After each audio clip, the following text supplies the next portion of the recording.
Download aplikasi Tarbiyah Sunnah di handphone Anda. Tersedia di Google Play dan App Store. Bismillahirrahmanirrahim.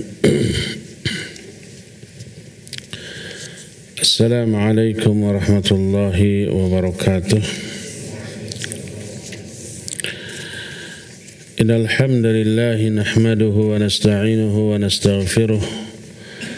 ونعوذ بالله من شرور أنفسنا والسيئات أعمالنا من يهده الله فلا مضل له ومن يضلل فلا هادي له وأشهد أن لا إله إلا الله وحده لا شريك له وأشهد أن محمدا عبده ورسوله يا أيها الذين آمنوا اتقوا الله حق تقاته ولا تموتن إلا وأنتم مسلمون أما بعد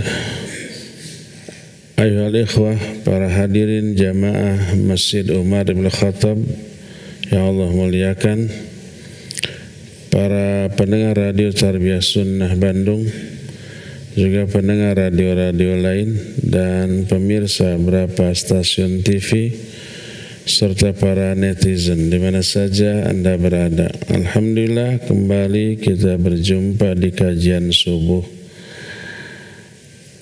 Kita sekarang sudah memasuki hari ke-19 dari bulan Ramadan tahun ini. 20? 20. Jadi besok nanti malam sudah memasuki 10 hari terakhir. 10 hari terakhir di bulan Ramadan merupakan 10 hari yang istimewa, terutama malam harinya. Saking istimewanya Allah menyebut 10 hari ini di dalam Al-Quran dan dijadikan sebagai sesuatu yang disebut dalam sumpah. Kalau Allah menyebut sesuatu di dalam sumpahnya, berarti sesuatu itu adalah yang sangat agung, sangat besar. Karena Allah tidak pernah bersumpah dengan sesuatu yang nilainya kecil.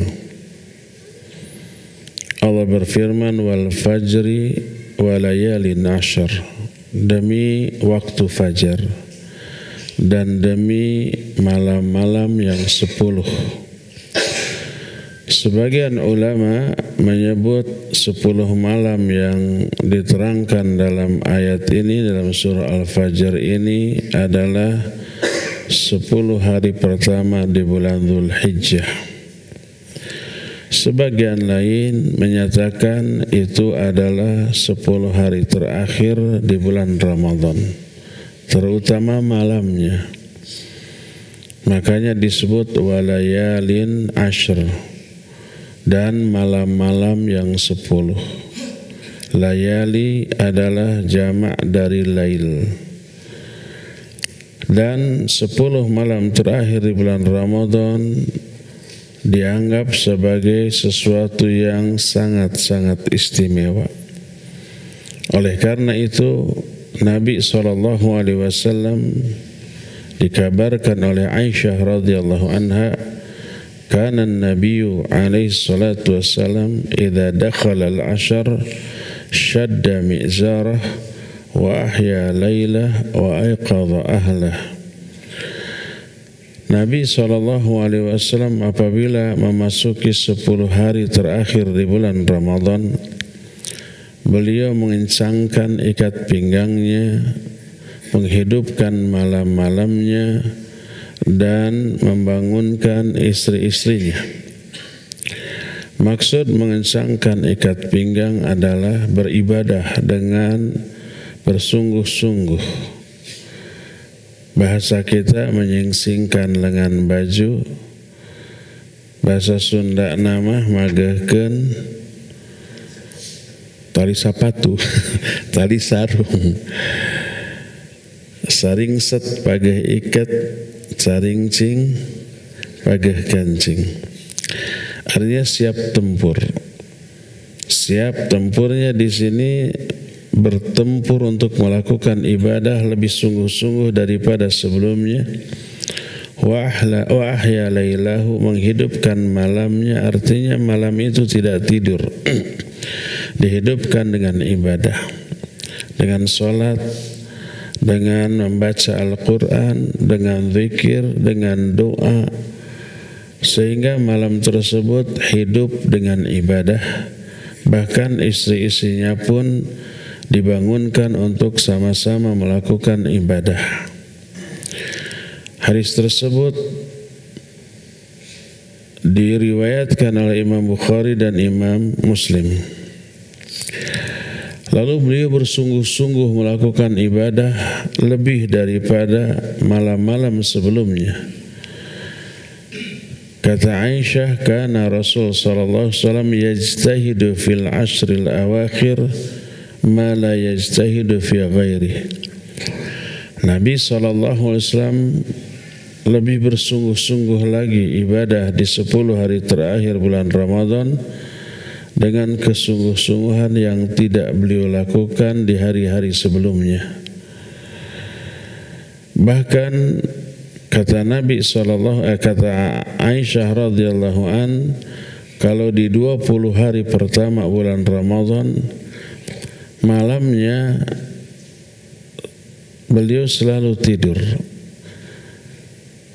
dicampur antara sholat dan tidur, sholat tidur.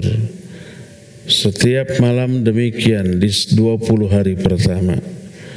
Tapi pas 10 hari terakhir semalaman tidak tidur. Kata Aisyah, wa kana Rasul sallallahu alaihi wasallam yakhlitul 20 bi salatin wa siyamin wa naumin fa idza kana al-'ashru shammara wa shadda al-mi'zar aw shadda al-izar wa shammara.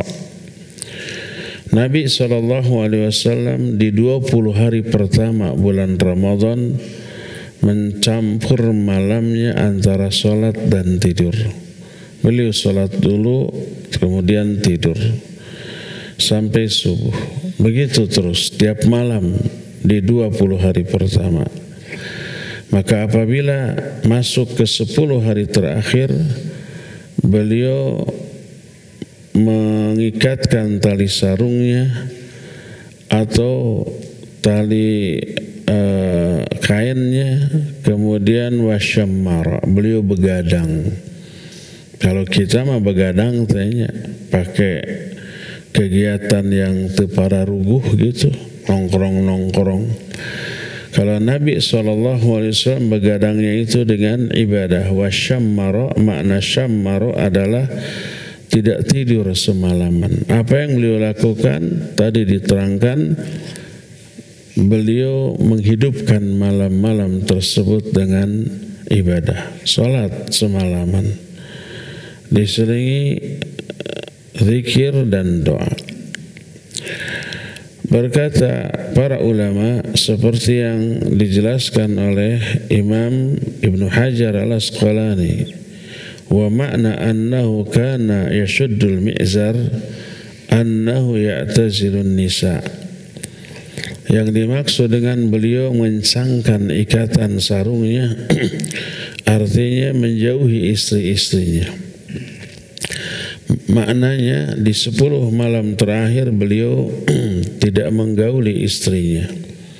Kalau di 20 hari pertama masih menggauli istrinya, tapi pas masuk 10 hari terakhir beliau menjauhi istri-istrinya.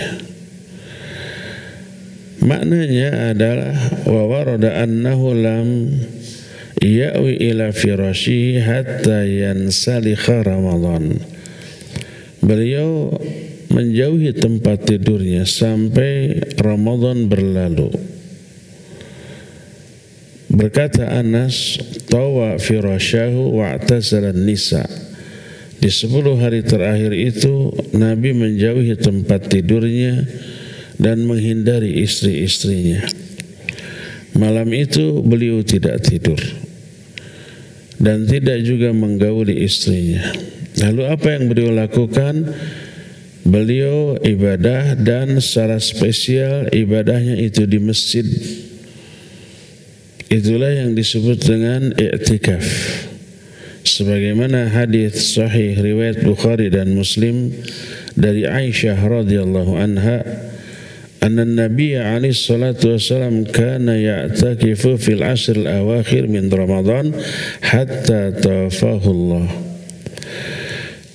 Sesungguhnya Nabi SAW selalu i'tikaf. Adanya pasangan kana dengan fi'il mudhari ya'takifu, anna nabiyya alaihi salatu wasallam kana ya'takifu, menunjukkan kepada dawam, artinya terus menerus, selalu, tidak pernah tidak. Nabi selalu i'tikaf di 10 hari terakhir di bulan Ramadan sampai Allah mewafatkannya.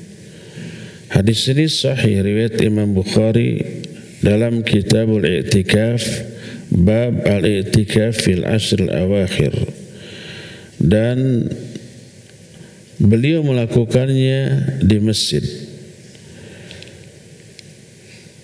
Apa yang beliau lakukan dan apa tujuan beliau melakukan hal itu? Yang beliau lakukan ibadah. Kalau malam sebelumnya ada tidurnya, kalau 10 malam terakhir tidak ada tidurnya.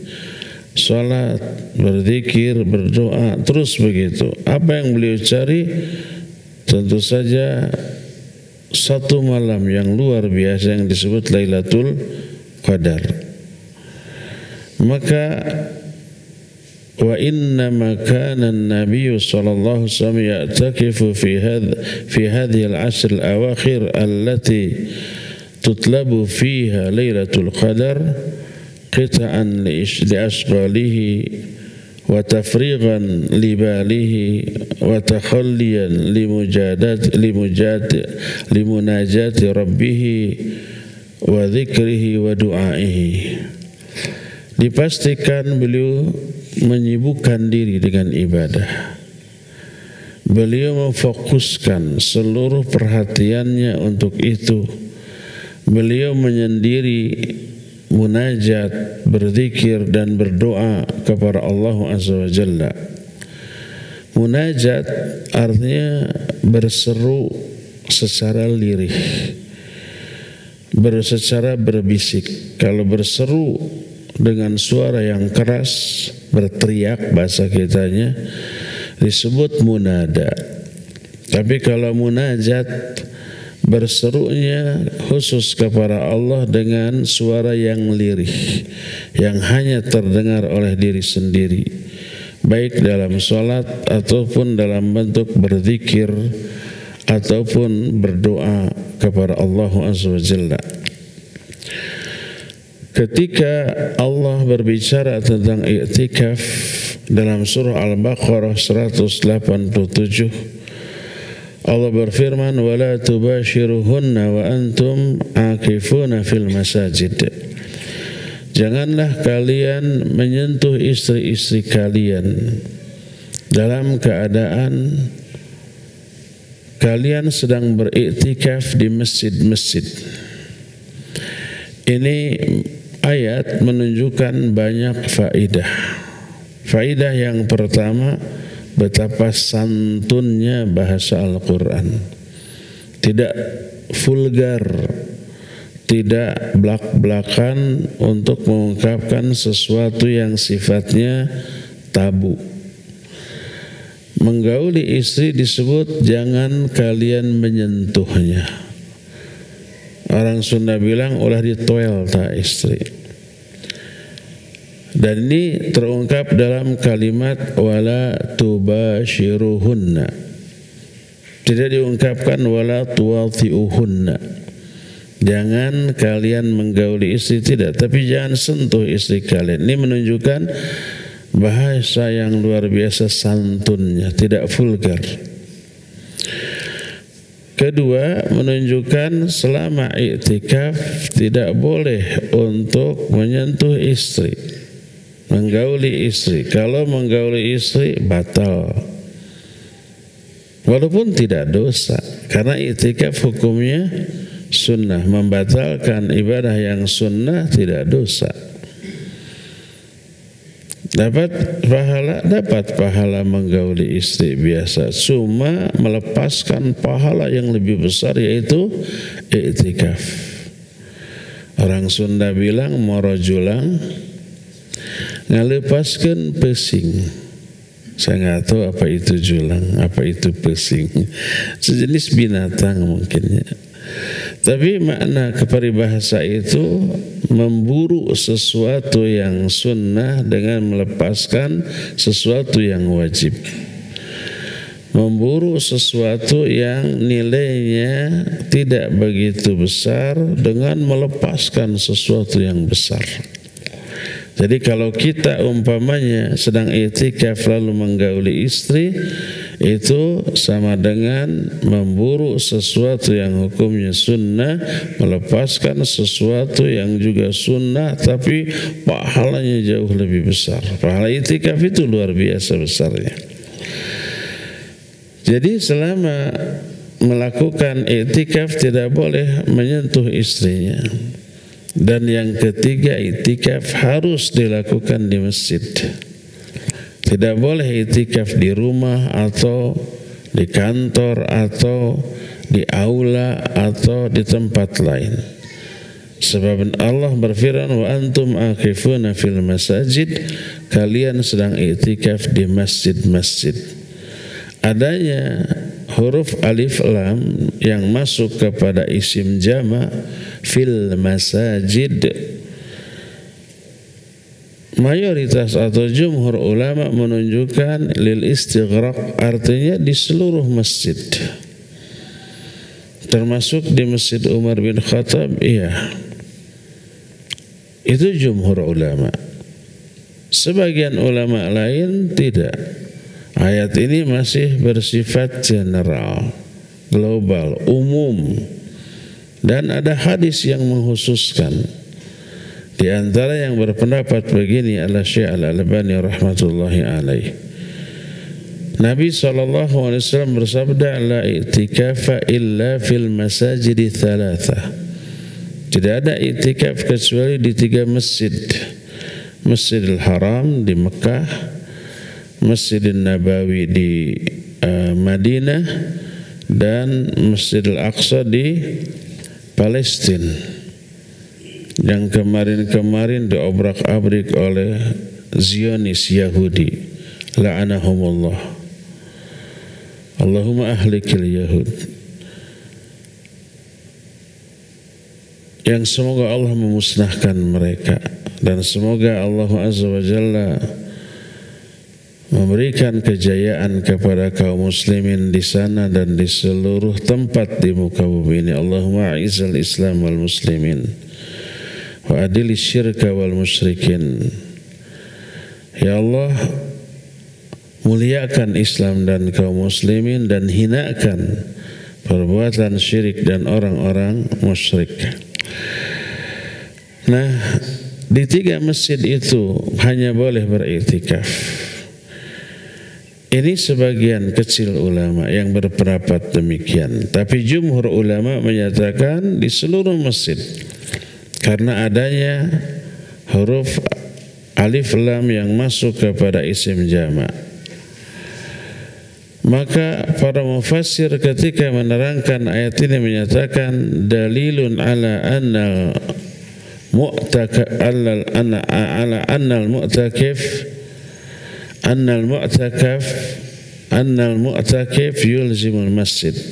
Hadis ini menjadi dalil bahwa orang yang beriktikaf harus menetap di masjid, wala yakhruju minhu illa lihajatin masah. Tidak boleh keluar dari masjid itu kecuali untuk sebuah keperluan yang mendesak, yang sangat, yang tidak bisa tidak harus keluar. Seperti harus ke WC, harus berwudu, harus mandi. Kalau mungkin saja junub mimpi, ya. Kalau junub ya tidak batal i'tikafnya, walaupun di siang hari. Dan tidak batal juga saumnya. Karena junub yang lahir dari mimpi bukan ikhtiar kita, bukan keinginan kita, sehingga tidak batal. Tapi dia wajib mandi.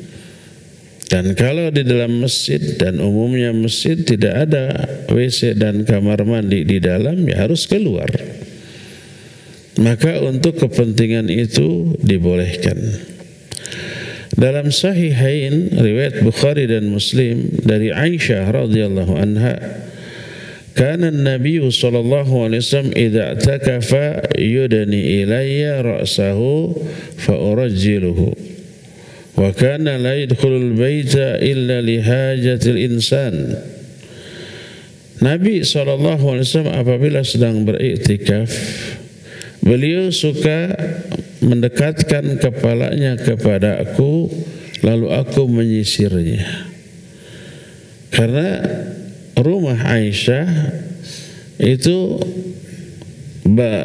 mu'tasik dengan masjid, nempel di masjid. Jadi cukup mengeluarkan kepalanya dari pintu yang langsung menuju ke rumah Aisyah, tapi badannya masih di dalam masjid. Kemudian disisir rambutnya oleh Aisyah radhiyallahu anha, menunjukkan kemesraan beliau dengan istrinya. So sweet.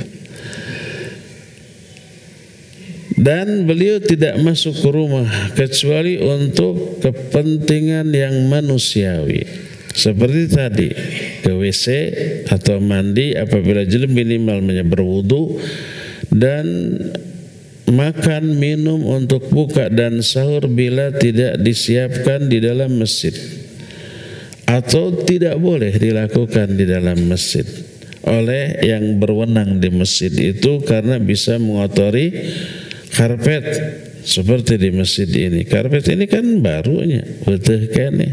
Ada sepekan. Kalau dibiarkan orang makan dan minum, pas sujud bau sambal, maka dilarang keras untuk menjaga kebersihan masjid agar tetap nyaman dipakai ibadah, dipakai sujud. Harus di luar, apa boleh buat? Harus keluar. Itu disebut hajatul insan, kebutuhan pokok manusia. Walaupun saum tetap harus makan di saat buka dan sahur. Maka untuk kepentingan itu dibolehkan. Dan boleh juga istri-istrinya, para wanita, ikut melakukan i'tikaf. Sebagaimana itu pun dilakukan oleh beberapa istri Nabi. Sebagaimana Aisyah menyebutkan, kana Nabi sallallahu alaihi wasallam fil masjid wa indahu azwajuhu. Dan Nabi sallallahu alaihi wasallam berada di masjid dan di sampingnya ada istri-istrinya. Maka berkatalah Nabi sallallahu alaihi wasallam ketika istri-istrinya itu, maksudnya istrinya datang itu untuk menengok Nabi sallallahu alaihi wasallam secara bergilir, ditengok sekedar ngobrol, dibolehkan. Maka ketika Sofia mau pulang, salah satu istri Nabi sallallahu alaihi wasallam, beliau bersabda kepada Sofia binti Hayy, la ta'jali hatta ansarifa ma'ak, jangan terburu-buru, aku akan mengantarkanmu pulang. Dan saat itu rumah Sofia agak jauh dari masjid, di sebuah tempat namanya Daru Usammah. Fa kharaja an-nabiy sallallahu alaihi wasallam, Nabi sallallahu alaihi wasallam kemudian keluar dari masjid di tengah-tengah iktikafnya, menghantarkan dulu Sofia ke sana. Berdasarkan hal itulah maka untuk kepentingan seperti itu dibolehkan. Bolehkah orang yang iktikaf keluar rumah sekadar untuk menengok orang yang sakit dengan level sakit yang parah yang dikhawatirkan meninggal, atau ikut takziah kepada orang yang meninggal dan ikut menguburkannya, bolehkah keluar? Bila disyaratkan sebelumnya boleh, dengan niat dia i'tikaf dan tidak akan keluar kecuali kalau ada kawan kerabat yang sakit keras yang dikhawatirkan akan meninggal, atau ada yang meninggal sehingga ikut mengurus prosesi pemandian, menyolatkan sampai ke kuburan karena pahalanya besar. Siapa yang ikut mengurus sampai menyolatkan, dia dapat pahala 1 qirat. Siapa yang ikut sampai menguburkan, maka dia dapat 2 qirat. 1 qiratnya sebesar gunung Uhud. Qirat bukan keret. Sakeret mah sahuah. Ini mah sebesar gunung Uhud, yang menunjukkan besarnya pahala dan beratnya pahala tersebut di timbangan kelak. Makanya ketika membahas masalah ini, para ulama menyatakan waqtalafal ulama fi iyadatil marid wa syuhudil janazah wal khuruj lin naum. Para ulama ikhtilaf tentang melayat orang yang sakit atau takziah kepada keluarga yang ditinggal mati, atau keluar untuk tidur, keluar pulang untuk tidur. Bagaimana hukumnya? Sebagian ulama menyatakan batal i'tikafnya bila keluar, dan inilah pendapat jumhur. Tapi mereka mengatakan fa idza kharaja li iyadatil marid aw syuhudil janazah aw an-naum yubtilu i'tikafuhu. Kalau seseorang yang i'tikaf keluar untuk melayat orang yang sakit atau mengurus jenazah atau tidur, batal i'tikafnya. Illa idza ishtarata dzalika fi ibtida'i i'tikafihi lam yubtil. Kecuali apabila di awal i'tikafnya dia mensyaratkan, dia niat i'tikaf dan tidak akan keluar kecuali kalau ada yang sakit atau yang meninggal, atau disebutkan untuk tidur. Umpamanya di masjid tidak memungkinkan tidur, kalau malamnya tidak akan tidur ibadah, tapi siang kan harus tidur. Dah kita bukan robot kayak harus dicasnya. Walaupun ada robot yang dicas, sekali dicas itu lama, bisa sebulan mungkin. HP oke paling sehari, kadang sehari berkali-kali dicasnya. Nah, kita juga harus dicas fisik kita, salah satunya dalam bentuk tidur. Siangnya tidur, malamnya begadang untuk ibadah. Maka dia mensyaratkan, saya tidak akan keluar kecuali untuk tidur. Karena di masjid tidak boleh tidur umpamanya. Sebab kalau dibolehkan di masjid tidur, bisa-bisa membuat pulau di karpet. Jadi pas orang sujud tidak nyaman. Ini ada pulau Jawa di sini. Maka dilarang keras tidur. Atau umpamanya seperti yang terjadi di Mekah, di Madinah, di Masjid Nabawi dan di Masjidil Haram, maka malamnya mereka tidak tidur, sholat, ibadah, baca Quran, zikir, berdoa, tapi siangnya harus tidur. Makanya mereka pulang ke hotel masing-masing. Ini salah satu fungsi hotel bagi yang i'tikaf di sana. Terus tidur, kemudian mandi, BAB dan seterusnya. Setelah fresh lagi, walaupun masih siang, ke masjid lagi. Di waktu tertentu tuh, nggak sembarang waktu. Karena di waktu yang akan mendekati sholat 2 jam setelah sholat, pelataran masjid juga sudah ditutup oleh askar, nggak bisa kita masuk. Karena penuhnya.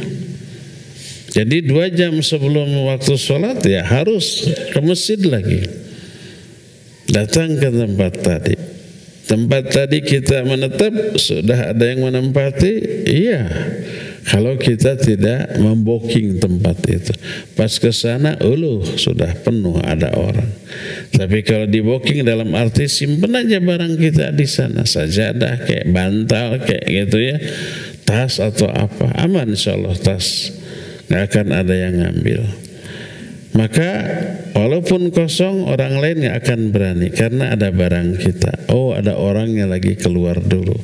Walaupun keluarnya tidur, nah, bisa kita masuk, bisa ke tempat itu lagi, ya.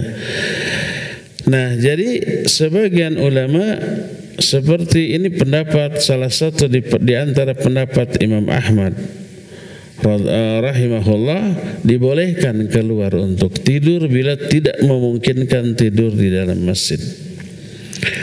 Oleh karena itulah maka apabila disyaratkan dibolehkan. Oleh karena itu sekarang orang yang umroh di 10 hari terakhir bulan Ramadan tetap mereka membooking hotel. Untuk apa? Ya untuk kepentingan pribadi, menyimpan barang. Nggak mungkin umpah koper dibawa ke masjid, ya tidak boleh. Termasuk untuk tidur, termasuk untuk ke WC. Jadi mereka tetap di masjid, tetapi pas kantuk sudah menyerang, ya mereka keluar, kemudian ke kamar hotelnya, lalu tidur di sana. Nanti setelah fresh, mandi lagi, kembali ke masjid. Jangan menunggu malam. Udah, ketika fresh kembali. Karena waktu sholat kan kita harus ke masjid.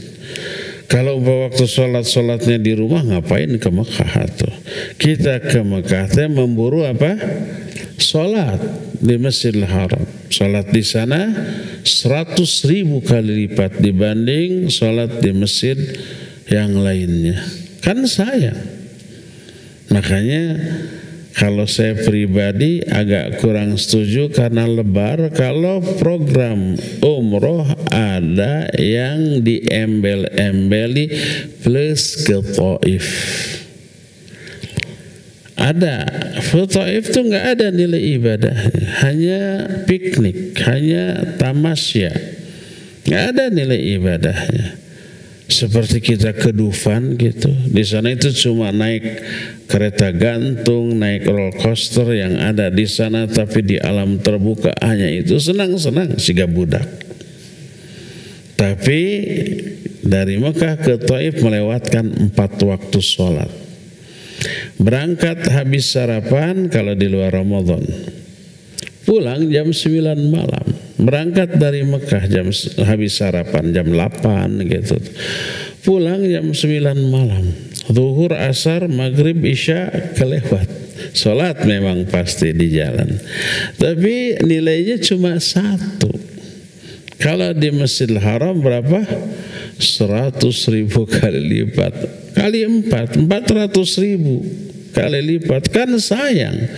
Jauh-jauh di Jugjug, anggang-anggang di Teang, lain lumantung tambuh laku, lain luntak tanpa sejak, itu tak bahasa seserahan namanya. Tapi lumantung ayanu dituju, luntak sabab ayanu disejak. Kita jauh-jauh datang ke Mekah itu untuk bisa sholat di Masjidil Haram. Sudah sampai di sana, keluar walaupun hanya sehari. Sayang. Jadi lebih baik khusus umroh sajalah Mekah Madinah. Jangan ada embel-embel ke luar Mekah. Nah, jadi kalau tidak disyaratkan tidak boleh keluar masjid selama i'tikaf. Baik untuk melayat orang sakit, orang meninggal ataupun untuk tidur. Tapi kalau disyaratkan dibolehkan. Berkata Aisyah radhiyallahu anha, as-sunnah 'alal mu'takif alla ya'uda marida wa la yashhada janazah. Disunahkan bagi orang yang i'tikaf untuk tidak melayat orang yang sakit dan tidak ikut mengurus jenazah. Itu sunnah, itu hukum awal, kecuali sekali lagi kalau disyaratkan. Maka dibolehkan keluar dari masjid untuk melayat orang sakit, mengurus jenazah, ataupun untuk kepentingan tidur apabila tidak memungkinkan tidur di dalam masjid. Boleh orang yang i'tikaf mengeluarkan sebagian badan, sebagaimana Aisyah tadi menuturkan, kana Nabi sallallahu alaihi wasallam idza takafa yudni ilayya ra'sahu fa urajjiluhu wa kana la yadkhulul baita illa li hajatil insan. Nabi SAW apabila i'tikaf, beliau suka mendekatkan kepalanya kepadaku, lalu aku menyisirkannya. Jadi mengeluarkan sebagian anggota badannya, kepalanya begitu, tapi badannya tetap di masjid. Lalu disisir oleh Aisyah radhiyallahu anha. Dan beliau tidak keluar, tidak masuk rumah. Kalau masuk rumah berarti keluar dari masjid, kecuali untuk kepentingan umumnya manusia, untuk makan minum ketika buka dan sahur, untuk ke WC gitu ya. Termasuk di antara hajatul insan untuk tidur bila tidak dibolehkan tidur di dalam masjid. Inilah yang dilakukan oleh Nabi sallallahu alaihi wasallam ketika memasuki 10 hari terakhir di bulan Ramadan.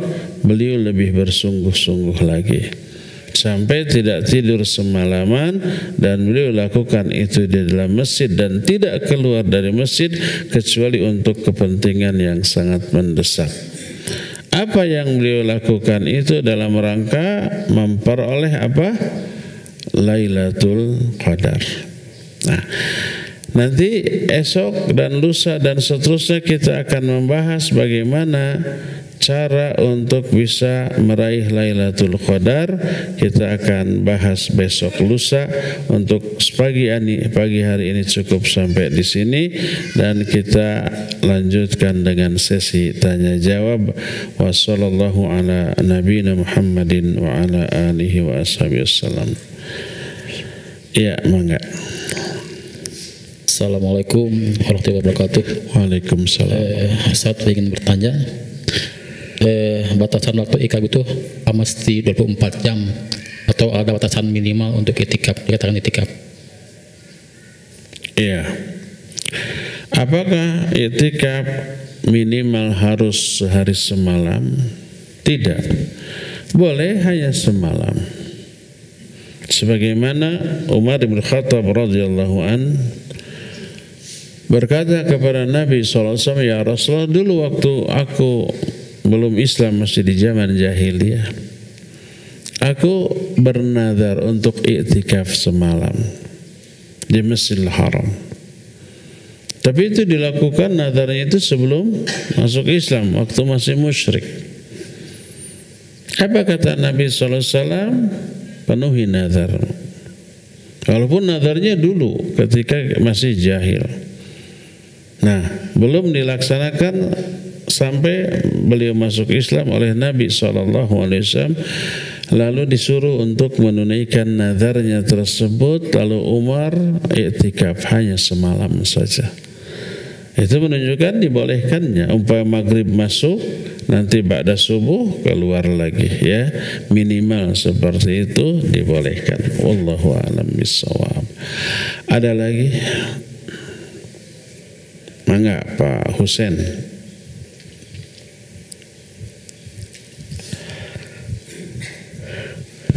Assalamualaikum warahmatullahi wabarakatuh. Waalaikumsalam. Bertanya Ustaz, ini kan kalau di sini itikaf penuh di dalam masjid, Ustaz. Jadi kebagiannya di luar. Bagaimana boleh itu kita ke sana ke sini? Cukup sekian, Ustaz. Terima kasih. Iya. Untuk itulah kita membatasi peserta i'tikaf. Maksimal 100 ikhwan di bawah, 75 akhwat di atas.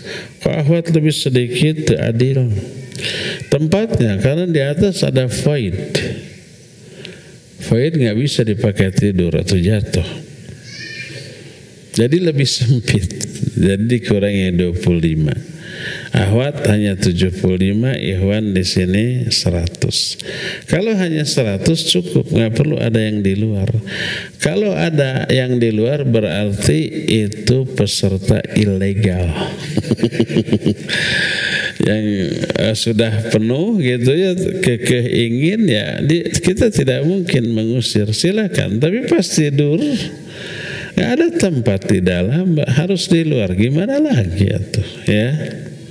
Kita buka pendaftaran online lewat media sosial, begitu dibuka sejam juga sudah langsung penuh.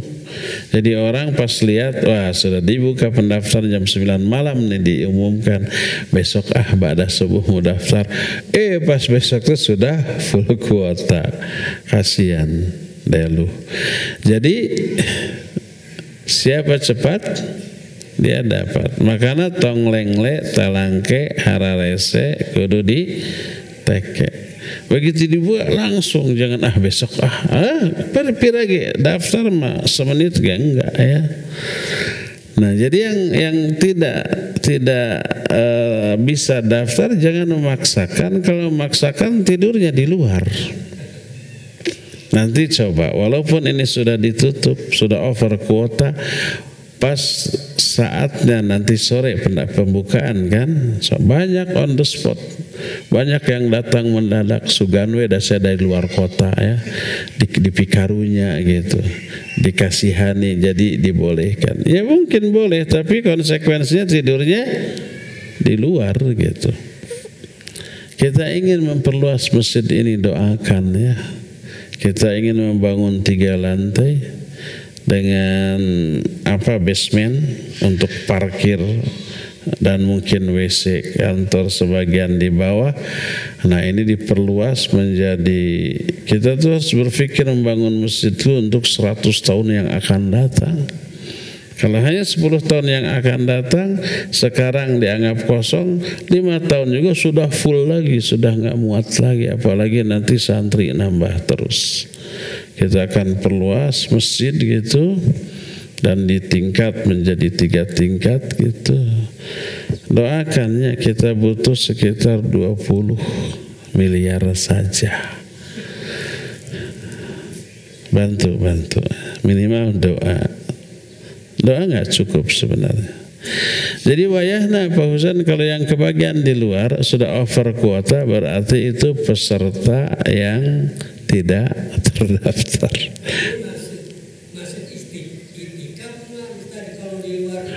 Ya enggak, kan harus di masjid. Itikaf harus di masjid. Wa antum akifuna fil masajid. Kalian sedang itikaf di dalam masjid. Kalau di luar mau bukan itikaf. Gimana tuh? Pindah aja ke masjid lain yang masih kosong. Jadi di Bandung kita membuka itikaf di beberapa masjid ya. Ada di Dago, di An-Nafi ya, ada di Jalan Jurang, di Masjid Al-Furqan, ada di Cimahi, Masjid Darul Ihsan, ada yang di Cigani itu ada. Jadi kajiannya relay ke kita di sini. Jadi tetap ada, bisa lihat saya bisa, kan ada TV di sana ya, di setel, gitu kan, tidak bisa sesalaman. Gitu tah, wallahu a'lam. Ada lagi pertanyaan lain? Kalau ibu-ibu di atas ada, silakan.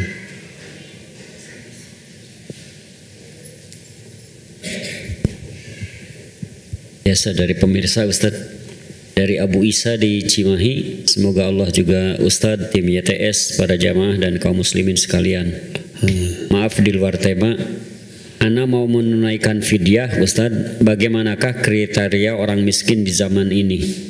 Apakah orang yang pakai gas melon berhak mendapatkan fidyah Ustadz? Karena di sana tertulis hanya untuk masyarakat miskin. Atau orang yang masih ngontrak rumahnya boleh kita berikan fidyah? Jazakumullah khairan. Baik, jazakallahu khairan. Apa batasan fakir dan miskin? Kalau fakir dan miskin terpisah, idza iftaraqa ijtama wa idza ijtama iftaraqa. Dua istilah yang bila bertemu dalam satu kalimat maknanya berbeda, tapi bila berpisah maknanya sama. Fakir itu sinonim dengan miskin, sama-sama. Tapi kalau disatukan, ya fakir ya miskin. Umpalil fuqara'i wal masakin. Infaklah kalian kepada orang fakir dan orang miskin. Maka berbeda. Ya. Kalau tapi intinya dua-duanya sama-sama tidak mampu memenuhi kebutuhan harian. Kalau miskin, mereka orang yang memiliki penghasilan tetap tapi tidak mencukupi. Umpamanya penghasilannya 1 juta, tetapi pengeluarannya 2 juta. Jadi setiap bulan tekor. Yang satu lagi tidak punya penghasilan tetap. Ada yang nyuruh dapat uang, tidak ada yang nyuruh tidak dapat. Ada yang nyuruh kerja, ngebul dapurnya, tidak ada, maka tidak ngebul dapurnya. Koreh-koreh-sok. Koreh-koreh-sok itu kayak ayam gitu ya. Begitu ada pekerjaan, dia dapat makanan. Kalau enggak. Yang jelas dua-duanya tidak mampu. Nah kayak gitu. Tidak dilihat dari apa yang dimiliki, walaupun dia punya motor. Tapi motor itu tidak mungkin dijual. Kalau dijual, dia tidak bisa bekerja. Umpamanya motornya sebagai tukang ojek umpamanya, penghasilannya dari sana. Dia motornya punya dan sudah lunas, tapi kalau dijual ya sudah, tidak bisa bekerja lagi. Jadi motor itu alat kerjanya. Tapi hasil ngojek berapa? Apakah memenuhi kebutuhan pokok harian? Ternyata umpamanya tidak. Maka dia termasuk ke dalam kategori fakir miskin yang kita boleh menyalurkan fidyah ke sana, ya, atau zakat, atau infak, atau sedekah dibolehkan ke sana. Apabila itu kerabat lebih utama. Coba lihat saja berapa penghasilan bulanannya kalau dia memilih pekerjaan tetap, ya, dan berapa anggota keluarga yang menjadi tanggung jawabnya. Kalau UMR sekarang UMR berapa? 3 juta, berapa? 2 juta. 2,3 jutanya di KBB nih. Dia gajinya UMR 2,5 juta. Tapi lihat ada 6 anak. Cukup nggak nih kira-kira untuk sebulan? Tentu saja tidak cukup. Nah oleh karena itu boleh kita menyalurkan fidyah ke orang seperti itu. Wallahu a'lam bishawab. Ada lagi yang mau bertanya?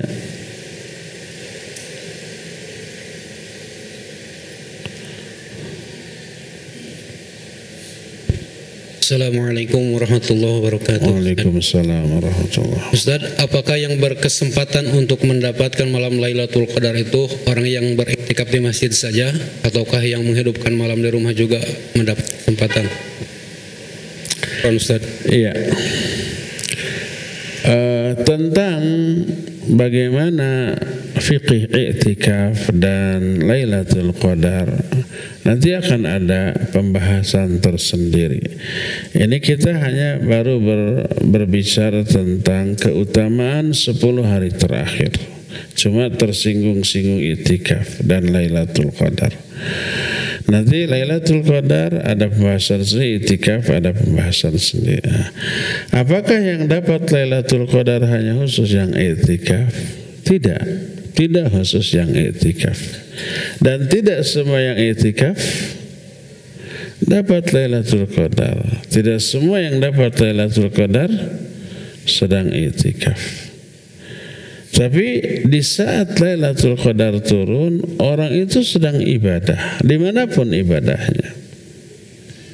Termasuk yang ada uzur tidak bisa ke masjid, tapi dia ibadah di tempatnya, boleh, dan dia dapat malam Lailatul Qadar ketika itu turun. Mungkin saja ada orang yang sakit tidak bisa itikaf. Dia ibadahnya di rumah, sholatnya mungkin sambil duduk. Kemudian baca Quran, zikir, berdoa. Turun Lailatul Qadar, dapat. Wanita atau laki-laki yang tidak kebagian itikaf di masjid, sudah full kuota, ingin itikaf. Akhirnya dia datang ke sini tapi tidak di masjid, di tempat gym atau di luar di madrasah. Yang penting ikut ibadahnya, ikut kajiannya. Nah, sedang Lailatul Qadar turun, dia sedang sholat, baca Quran, itikaf, zikir, berdoa, turun Lailatul Qadar, dapat. Termasuk yang piket di rumah sakit, dokter, perawat, bagian jaga, nggak ada pasien, tapi standby. Selama menunggu umpamanya dia ibadah, baca Quran. Dan begitu datang pasien langsung ditinggalkan ibadahnya dan langsung menangani pasien. Tinggalkan ibadahnya kalau ada pasien. Maaf ya, saya mau sholat dulu. Atau mati pasiennya. Ya, menangani pasien bagi dia hukumnya wajib. Tapi sholat malam, baca Quran hukumnya sunnah. Jangan sampai marajulang ngelepaskan pusing, memburu yang sunnah, mengabaikan yang wajib. Oleh karena itu ketika sedang baca Quran terus datang pasien, segera tangani, tinggalkan dulu, tutup dulu baca Quran. Nah, ketika nggak ada pasien dia baca Quran, ternyata turun Lailatul Qadar, dapat. Oleh karena itu maka Lailatul Qadar tidak disyaratkan orang yang perolehnya harus itikaf, karena tidak semua orang bisa itikaf karena ada uzur, dibolehkan. Kalau memang yang itikaf tidak pasti dapat Lailatul Qadar, ngapain itikaf? Sama aja dengan yang sholat belum tentu ke surga loh. Kalau gitu ngapain sholat? Sama dengan begitu. Kalau yang sholat saja belum tentu ke surga, apalagi yang tidak sholat. Yang sholat besar kansnya masuk surga. Nah, yang tidak ke surga dengan sholat hanyalah orang yang sholatnya sahun atau riya. Nah, ini yang dapat azab, bukan dapat surga. Maka sholatlah tapi yang berkualitas, yang ikhlas dan khusus serta mutaba'ah. Tidak semua yang itikaf dapat Lailatul Qadar. Kalau itikafnya juga tidur di masjid, tapi tidur siang, tidur malam, tidur terus, pas Lailatul Qadar dia sedang kerek, ya nggak dapat walaupun itikaf gitu ya. Maka maksud itikaf adalah tadi, diam di masjid untuk tafarrug atau mengkhususkan diri ibadah kepada Allah, bukan mengkhususkan diri tidur. Itu bukan i'tikaf tapi pindah tidur dari rumah ke masjid ya. I'tikaflah tapi yang sungguh-sungguh i'tikafnya. Wallahu a'lam. Cukup ya sampai di sini karena kita nanti ada acara lagi jam 8. Jadi insyaallah kita besok lanjutkan. Subhanakallahum bihamdik asyhadu an la ilaha illa anta astaghfiruka wa atubu ilaika. Alhamdulillahirabbil alamin. Wassalamualaikum warahmatullahi wabarakatuh. Yuk belanja di TS Mart. Dengan belanja di TS Mart, Anda turut berpartisipasi dalam dakwah yang diselenggarakan YTS.